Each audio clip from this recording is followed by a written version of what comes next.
Hello, my name is Superiority. This is the first video of a new series on my channel where I review classics in a very accessible way to encourage average readers like myself to give older books a chance. A disclaimer, if you're looking for like a scholarly review, this is not the place and I'm not the scholar. I'm just a girl only reading classics in order to casually reference them in conversation as like an intellectual flex. I'm like the equivalent of those fit guys that post topless selfies on Instagram. I'm like, look at my book, I'm so smart.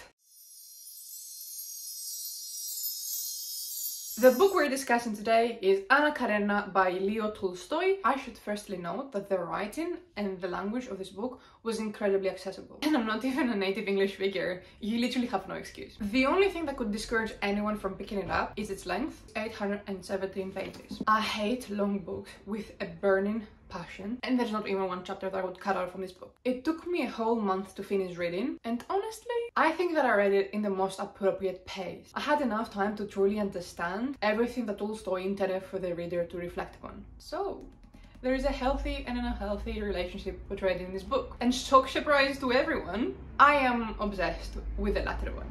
Okay, Anna Karenina sales pitch. Imagine Romeo and Juliet, but like, make it good and real?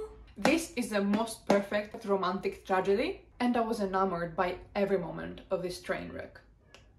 I happened to be reading a children's book by Lemon Snicket at the same time as Anna Karenina, and it actually spoiled me. The ending of the book, it did express the theme better than I could ever do in my own words, so I will actually just read it out loud for you. A rural life of moral simplicity, despite its monotony, is the preferable personal narrative to a daring life of impulsive passion, which only leads to tragedy. It has a very slice of life aspect to it, where nothing is filler. Every topic is explored in the most elaborate and seamless way. The book is interwoven with conversations that feel natural and modern about topics that we still discuss to this day. What kept baffling me throughout this whole book was Tolstoy's deep understanding of human behavior. Not many people are as aware of how our brains and hearts are wired as Tolstoy was all those years ago. The amount of self-reflection he must have done, the amount of thought and energy that went into every aspect of this book is truly enormous. He writes the most shameful thoughts in such a disarming way that makes you deeply empathize with every character so effortlessly.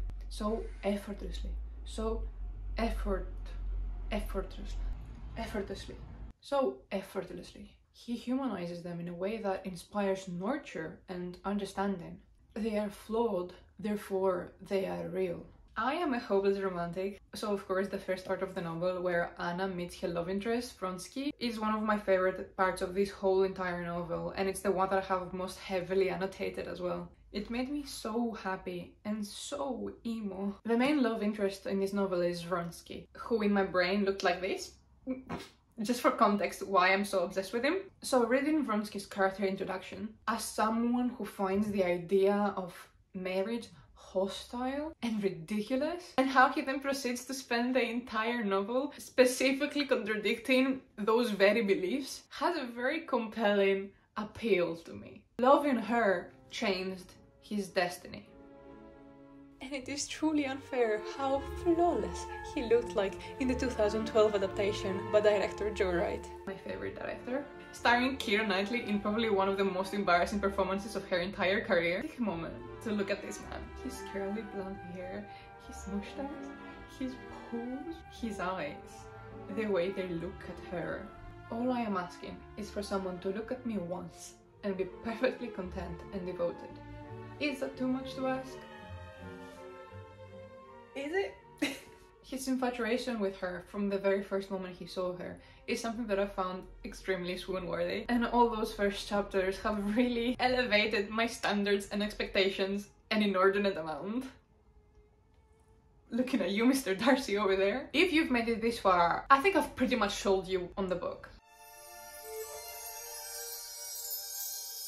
I have to admit that I've hidden a very important detail from you. This book follows not just Anna, but Levin also, who might as well be one of the finest literary characters to have ever existed. The whole book switches between the narratives of those two characters equally, and both narratives are equally engaging. The tone slightly varies, and the two characters don't really have much to do with each other, apart from like sharing a couple of mutual acquaintances. You pretty much get two books into one. I actually buddy read this book with one of my subscribers, Mark, and I noticed something very interesting.